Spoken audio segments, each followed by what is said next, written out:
NG sunrise radio நேயர்களுக்கு வணக்கம். இந்த மாதம் நம்மோட தோழர் தாமரை செல்வி இணைஞ்சிருக்கிறாங்க. எப்பவும் போல நிறைய தகவல்களை உங்களோட பகிர்ந்து கொள்ள இருக்கிறோம். வணக்கம் தோழர். வணக்கம். எப்படி இருக்கீங்க? நலமா இருக்கிறேன். நீங்க எப்படி இருக்கிறீங்க? நல்லா இருக்கேன். முதல்ல நம்ம ரொம்ப முக்கியமான ஒரு செய்தியை பார்க்கலாம்னு நினைக்கிறேன். பெண்கள் சம உரிமை மாதமா கூட ஆகஸ்ட் மாதத்தை கொண்டாடுறாங்க இல்லையா? அப்ப பெண்கள் சம உரிமை பத்தி, அது ஏன் அந்த நாள் கொண்டாடுறாங்க அப்படின்றத பத்தி உங்களுடைய கருத்து? அதாவது பெண்களுக்கு ஓட்டுரிமை, அதாவது சஃப்ரேஜ் மூவ்மெண்ட் சொல்லுவாங்க இல்லையா, அதோட தொடர்ச்சியா தான் இது பார்க்கப்படுது. லைக் பெண்களுக்கு படிப்பு அப்புறம் வேலை வாய்ப்பு, இதுல சம உரிமை, அதுக்காக தான் இந்த முன்னெடுப்பு. அதாவது ஒரு என்ன சொல்றது, ஒரு அவேர்னஸ், விழிப்புணர்வு அப்படின்னு சொல்லலாம். விழிப்புணர்வு ஊட்டும் விதமாக தான் இந்த ஈக்குவாலிட்டி இருக்கு. ஸோ படிப்பு, வேலை வாய்ப்பு, அதாவது ஃபினான்ஷியல், பொருளாதார ரீதியான சுதந்திரம், அப்புறம் சமுதாயம், அதாவது சமூக ரீதியான சுதந்திரம், ஓட்டுரிமையோட சேர்ந்து இதெல்லாமும் பெண்களுக்கு கிடைக்கணும் அப்படிங்கறத வலியுறுத்துறதுக்காக இது கடைபிடிக்கப்படுகிறது. இப்போ இந்த காலகட்டத்துல பல நாடுகள்ல நம்ம பார்த்தோம்னா, பழமைவாதிகள் தலை தூக்க நமக்கு இந்த ப்ராப்ளம் வந்துட்டே இருக்கு. லைக் நம்ம இவ்வளோ தூரம் முன்னேறி வந்திருக்கோம், பட் ஆனா அதை பின்னோக்கி தள்ளக்கூடிய அளவுக்கு பல அரசியல் முன்னெடுப்புகள் நடக்கும்போது இந்த மாதம் இன்னுமே ஒரு முக்கியத்துவம் பெறுது அப்படின்னு நான் நினைக்கிறேன். வளர்ந்த நாடுகள், வளரும் நாடுகள்னு இல்லாம எல்லா நாடுகள்லயுமே இந்த பிரச்சனை பெண்களுக்கு தொடர்ந்து வந்துகிட்டே இருக்கு. ஸோ இது முடிஞ்சிருச்சு அப்படின்னு நினைச்சு நம்ம அதை எதுவும் என்ன சொல்றது, ஒரு ரிலாக்ஸ்டா இருந்துடலாம் அப்படின்னு நம்மளால பண்ண முடியாது. அது தொடர்ந்து நம்ம அந்த விழிப்புணர்வு ஒரு வருடமும் அதை பண்ணிக்கிட்டே தான் இருக்கணும். ஏன்னா இன்னுமே போக வேண்டிய தூரம் ரொம்ப ஜாஸ்தி இருக்கு, அதிகம் இருக்கு. கண்டிப்பா. அதுல ரொம்ப முக்கியமா அந்த ஓட்டுரிமை அப்படின்னு சொல்லும் பொழுது, தமிழ்நாட்டுல கூட 1920 ஓட்டுரிமை நீதி கட்சி காலத்துல வந்தது அப்படின்னு நம்ம படிச்சிருக்கோம். அதனுடைய தொடர்ச்சி தான் இன்னைக்கு உள்ளாட்சி எல்லாத்துலயும் பெண்களுக்கு இடஒதுக்கீடு கொடுக்குறாங்க. ஆனா என்னதான் நம்மளுக்கு ஓட்டுரிமை, கல்வியில படிக்கிறதுக்கான அந்த உரிமை எல்லாம் வந்தாலும், ஏதோ ஒரு இடத்துல நீங்க சொன்ன மாதிரிதான் முழுமை பெறல அது. 2வது, வீடுகளுக்குள்ள நாம இன்னும் ஒரு போராட்டமான சூழ்நிலை தான் இருக்கு இல்லையா? நம்ம வெளியில பேசுறோம், இருந்தாலும் வீடுகளுக்குள்ள அந்த சம உரிமை அப்படின்றது இன்னைக்குமே நம்மளால வென்றெடுக்க முடியல. அது உலகெங்கும் இருக்கிற ஒரு இதுவாதான் நான் பாக்குறேன். இந்தியா, ஆப்பிரிக்கா, ஆசியா, அதாவது ஆசிய நாடுகள்ல, ஆப்பிரிக்க நாடுகள் அதெல்லாம் தாண்டி அமெரிக்கா போன்ற வளர்ந்த நாடுகள்ல கூட பெண்கள் அந்த அன்பெய்ட் லேபர் வீடுகளுக்குள்ள பாக்குறதுடைய சதவீதம் அதிகமா தான் இருக்கு. அதுக்குமே நம்ம தனியா ஒவ்வொன்னுத்துக்கும் போராட வேண்டியதா இருக்கு நம்ம. அது மட்டும் இல்லாம முன்னேறிய பெண்கள், அதாவது ஒரு உயர்ந்த இடத்தில் இருக்கும் பெண்களை கூட ஒரு என்ன சொல்றது, அவங்க அது அதிகாரத்தை செலுத்தும் போது அதை ஒரு என்ன சொல்றது, அதாவது ஒரு ஆண் அதிகாரத்தை செலுத்தும் போது அவனை சொல்ற விதமும், ஒரு பெண் அதிகாரம் செலுத்தும் போது அவங்கள விழிக்கிற விதமும் ரொம்ப வித்தியாசமா இருக்கு. அது மட்டும் இல்லாம நம்ம சென்னையில பாக்குறோம், சென்னையோட மேயர் பிரியா இருக்காங்க. அவங்கள பலரும் எப்படி சொல்றாங்க, ஆனா அவங்க ஒரு நல்ல ஆளுமை தன்மையுடைய ஒரு பெண். அவங்க இவ்வளோ ஆனா அவங்க ஒரு ரொம்ப இளம் பெண்ணா இருக்காங்க அப்படின்னு சொல்லிட்டு அவங்கள ஒரு டேக்கன் ஃபார் கிராண்டடா நிறைய பேர் பேசுறாங்க.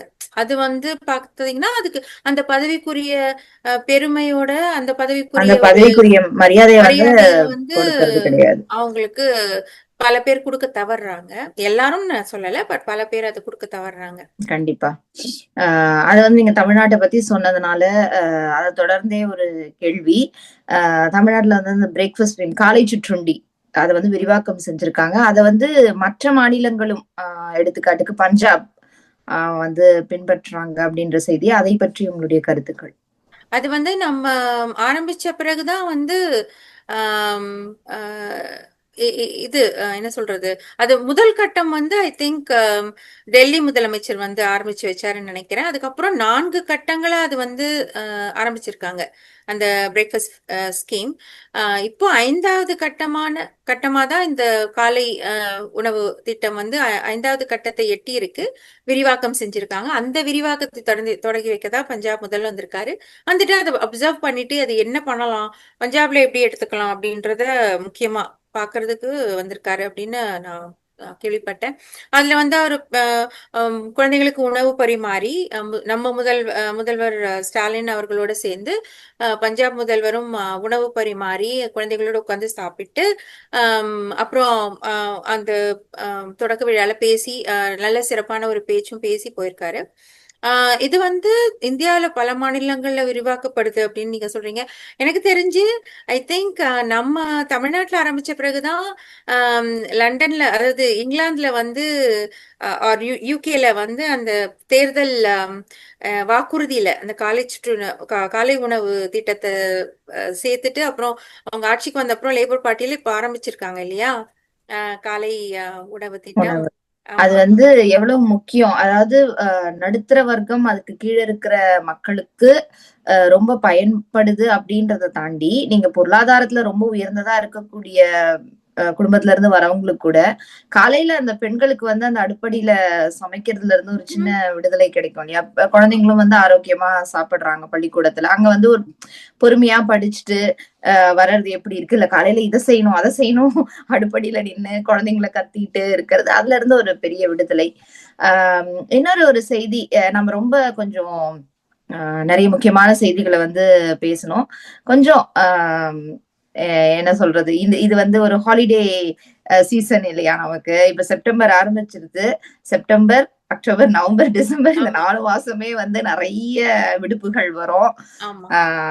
அதை பத்தி நீங்க எங்கேயாவது போனீங்களா? ஏன்னா நமக்கு தொடர்ந்து ஆகஸ்ட் நான் மாசமா எங்கேயும் இருக்கலாம். போகல. பட் ஆனா இந்த வெக்கேஷன் அப்பப்போ தொடர்ந்து ஒவ்வொரு வருடமும் வெக்கேஷன் எடுக்கிறதுக்கு ஆன ஒரு இது எனக்கு கிடைக்காது. லைக் நான் என்ன பண்ணுவேன்னா, சின்ன சின்ன பயணங்களையும் அது ஒரு வெக்கேஷனா தான் நான் எடுத்துப்பேன்.